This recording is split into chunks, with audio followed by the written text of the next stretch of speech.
दादी यशोदा आज आप मन के अंदर बहुत ही ज़्यादा प्रसन्नता की अनुभूति करना प्रारंभ कर देती है। आज उसके घर पर कृष्ण जैसा पोता है, वह जन्म लेता है। वह अपनी पुत्र वधू को बहुत ही ज़्यादा लाड और दुलार करना प्रारंभ कर देती है। आज तुमने हमारे इस आंगन के अंदर एक नया कुल दीपक है वह प्रज्वलित कर दिया है, जो आगे जाकर हमारे कुल का नाम है वह रोशन करने वाला बनेगा। हमारे कुल की बेल है वह और ज़्यादा अपने आप ही बढ़ने प्रारंभ हो जाएगी। घर में जब पुत्र का जन्म होता है तब दादी को ही सबसे ज़्यादा खुशियाँ हैं वह उसके मन में आनी प्रारंभ हो जाती है। वह अपने आप को खुशियों से भाव विभोर बनाना प्रारंभ कर देती है। धीरे धीरे वह बालक बड़ा होता है। दादी माँ उसका बहुत ही ज़्यादा ध्यान रखती है। उसको खिलाने का, पिलाने का, नहलाने का, घुमाने का, फिराने का सारा दायित्व है वह अपने कंधों पर ओढ़ना प्रारंभ कर देती है। जब वह कृष्ण जैसा बालक धीरे धीरे बड़ा होता है, घर में चहलकदमी करता है, तब वह कृष्ण नाम को सार्थक करता हुआ नजर आना प्रारंभ हो जाता है। कृष्ण की गति और प्रगति है यह देखकर हर कोई व्यक्ति अपने आप ही मुस्कुराना प्रारंभ कर देता था। घर के अंदर उसका पापा दिल खुश, मम्मी दिल साथ, चाचा और चाची सभी बहुत ज़्यादा खुश होना प्रारंभ कर देती हैं। दिल साध का मन अपने बेटे पर बहुत ही ज़्यादा रहता है।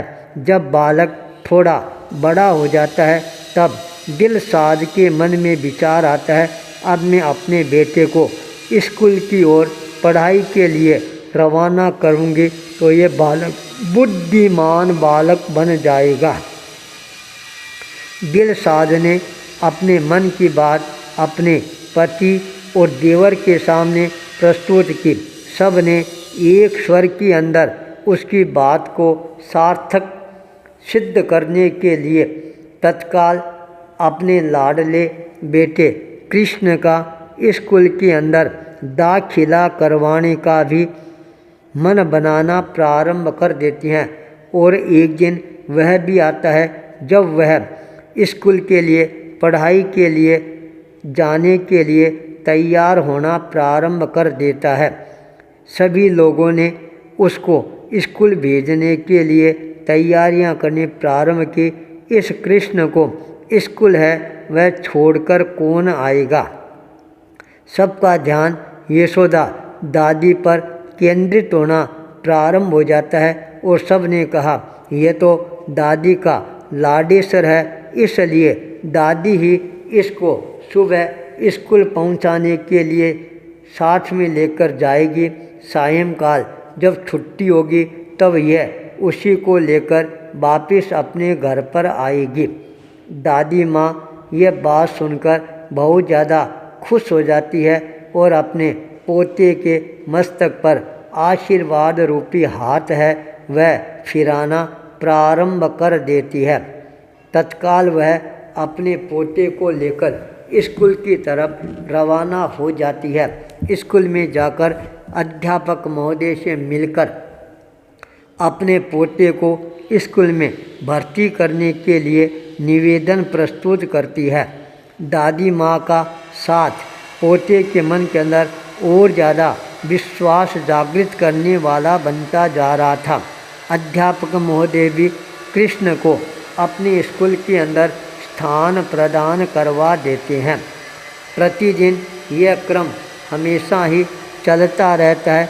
भयानक गर्मी का मौसम आता है।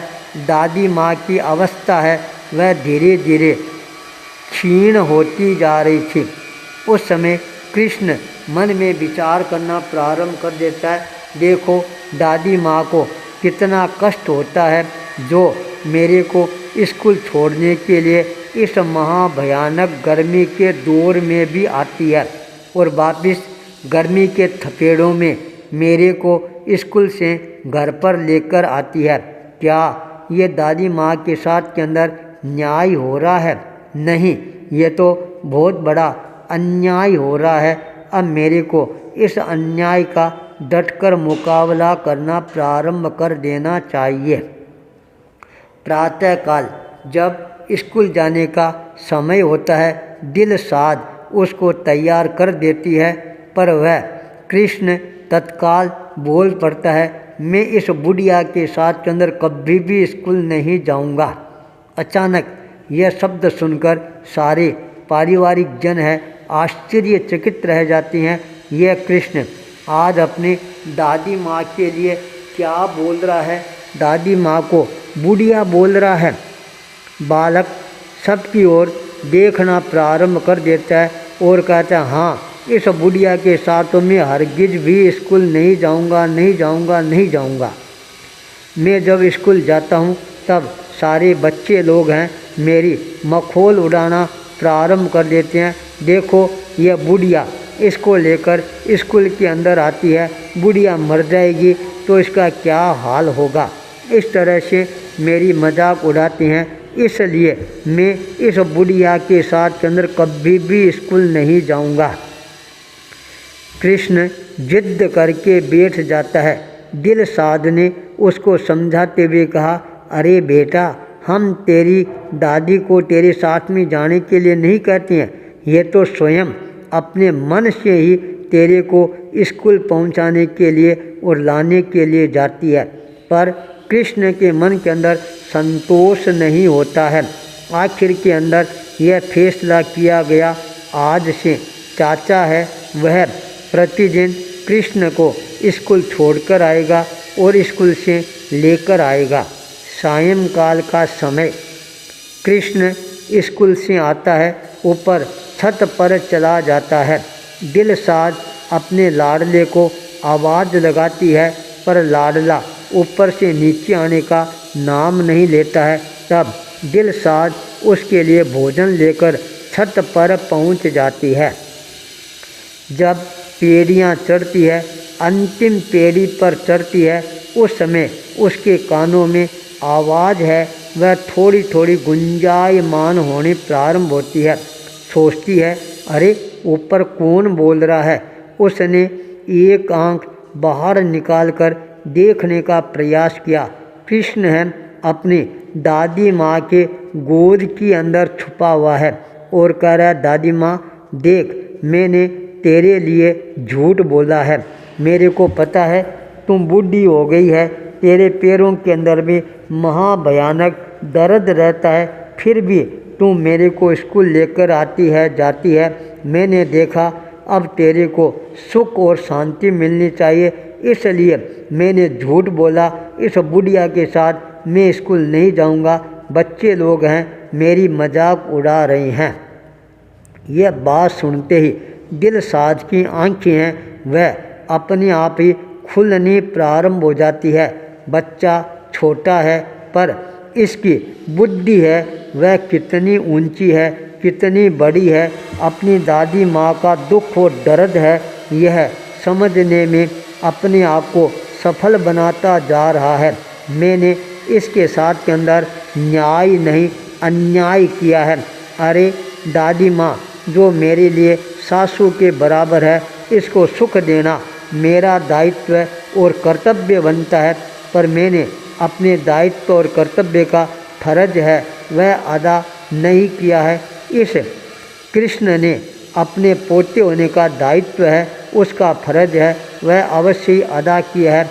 उसी समय उसकी विचारधारा है वह बदल जाती है, तत्काल ऊपर आती है और अपनी सास से क्षमा याचना मांगना प्रारंभ कर देती है। विनम्रता के साथ निवेदन करती है, अब आपको घर से इस गर्मी के अंदर पैर भी बाहर रखने की ज़रूरत नहीं है। आपके लिए मैं सारी व्यवस्थाएं करवा देती हूँ, भोजन भी आपका यहीं पर आएगा, ठंड के लिए पंखा कूलर भी मैं आपके लिए यहाँ लगा देती हूँ और यह कृष्ण है, ये आपके पास के अंदर ही रहेगा, स्कूल जाएगा, वापस आपकी गोद में आकर सोएगा। ये कहते कहते दिलशाद की आंखों में आंसुओं की धारा बहनी प्रारंभ हो जाती है। कृष्ण अपनी माँ को रोते हुए देखता है, तब उसके मन में संतोष की अनुभूति होती है। चलो, मेरा छोड़ा हुआ तीर है वह निशाने पर लग गया है। अब मेरी दादी माँ है, हमेशा अपने जीवन में सुख ही प्राप्त करेगी। तीर निशाने पर लगने की मन में खुशियाँ आनी प्रारंभ हो जाती है। इस तरह से तीर निशाने पर लगाया जाता है। कहानी।